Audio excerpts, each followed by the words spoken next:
One of the great things about golden perch or yellowbelly is that you can catch them on bait, on lures, and even on flies. And speaking of flies, there's a few around here today.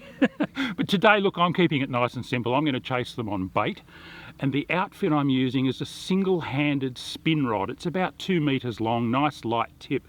I've got a 1,000 to 2,500 size reel on it, and I'm spooled up with 4 kilo line. I'm using braid, but you can use monofilament, either nylon or fluorocarbon, they're all fine. Normally I'd use a simple running sinker rig with the sinker running down to a swivel and then about 30 or 40 centimeters of line to my hook for targeting these yellowbelly. But today I'm in quite shallow water here on the edge and it's quite weedy, so I'm actually going to fish without a sinker.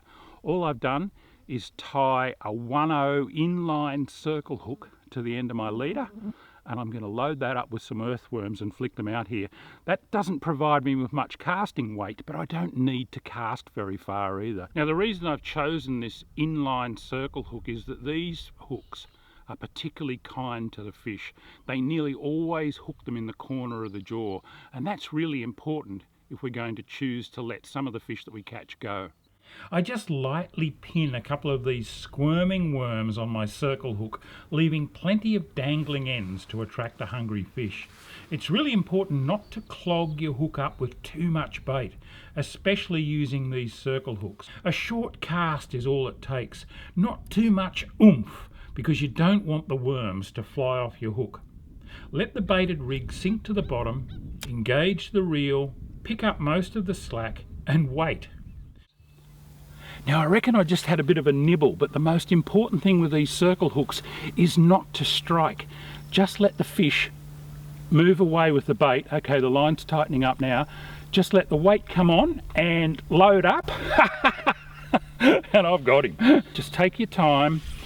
It's really important just to let your rod do its work and soak up the lunges. I've got a bit of weed on the line too. Oh, he's not a bad fish. Not a bad fish at all. Landing net would be handy here, but I'm actually just going to put my hand under the fish and lift it out. Oh, or I can even get it a jaw grip. There we go. That's a beautiful yellowbelly. That was what I was after. And he's hooked exactly as they're supposed to be with these circle hooks, right in the corner of the jaw.